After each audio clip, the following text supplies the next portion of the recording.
అండి, అందరూ ఎలా ఉన్నారు? బాగున్నారా? ఈరోజు నేను కాబూలి శనగలతో చాట్ చేస్తున్నాను. వీటిని ఉదయం పూట నానబెట్టుకుని సాయంత్రం చేసుకోవాలి, లేదా ఉదయం చేసుకోవాలంటే నైట్ నానబెట్టుకుని పొద్దున పూట చేసుకోవాలి. ఇవి నేను ఉదయం నానబెట్టాను. నానబెట్టేసి శుభ్రంగా 2 సార్లు కడిగేసుకోవాలి. తర్వాత కుక్కర్లోకి వేసుకొని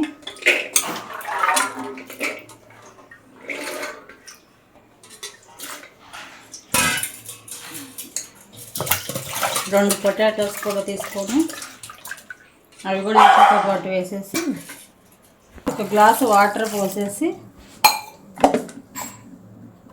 కొంచెం సాల్ట్ వేసి ఉడకబెట్టవాలి. 5 విజిల్స్ వచ్చిందాకా ఉడకబెట్టుకోవాలి.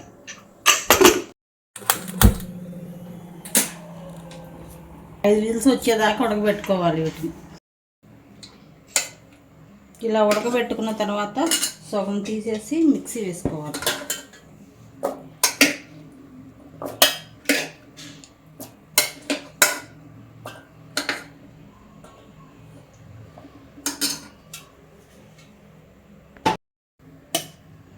ఇలా మిక్సీ వేసుకోవాలి. మిక్సీ వేసుకున్న తర్వాత దీనిలో 3 టమోటాలు తీసుకొని ఇవి కూడా మిక్సీ వేసుకోవాలి.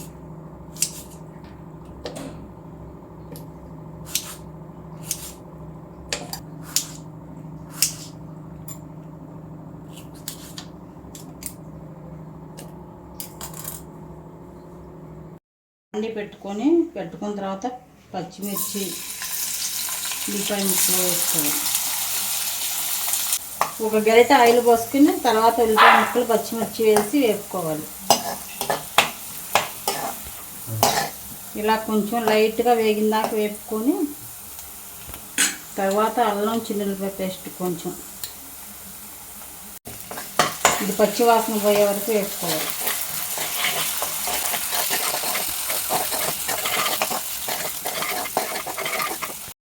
తర్వాత టమాటా ప్యూరీ నేను మిక్సీ వేసుకున్నాను, అది వేసుకోవాలి.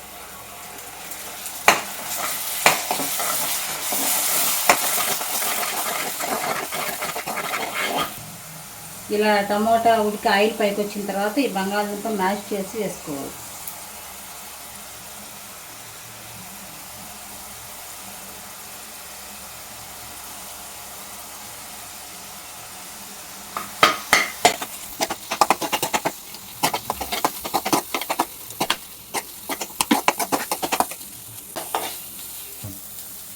తర్వాత ఇందాక కాబూలి శనగలు సగం తీసి మిక్సీ వేసుకున్నాను, అది కూడా ఇందులో వేసుకోవాలి.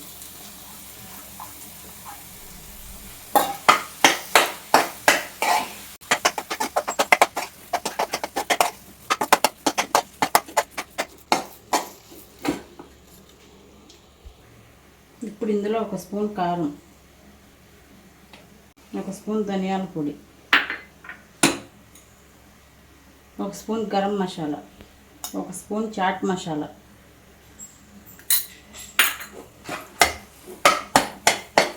ఇవన్నీ వేసి కలపాలి మొత్తం. సాల్ట్ ఇందాక ఉడకబెట్టేటప్పుడు వేసాము, చూసుకుని కొంచెమే వేసుకోవాలి.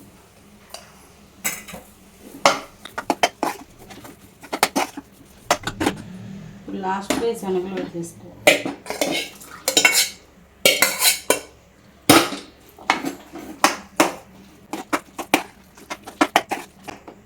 ఇవి కూడా వేసుకున్న తర్వాత 1 గ్లాసు వాటర్ పోసుకోవాలి.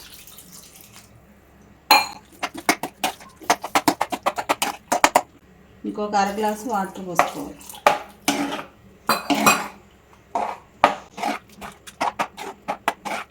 మూత పెట్టి 5 నిమిషాలు ఉడికించుకోవాలి. ఓకే అండి, ఇది రెడీ, చిక్కబడిపోయింది. ఇలా అయిన తర్వాత పొయ్యి కట్టేసుకోవాలి. కట్టేసుకొని ఇంకా సర్వింగ్ చేసుకోవటం.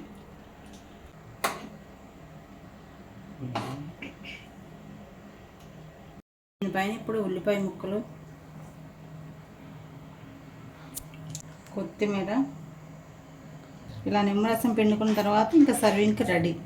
మీకు నచ్చినట్లయితే ఈ వీడియో లైక్ చేయండి, సబ్స్క్రైబ్ చేసుకోండి. మరిన్ని వంటలతో మీ ముందుకు వస్తాం. Thank you.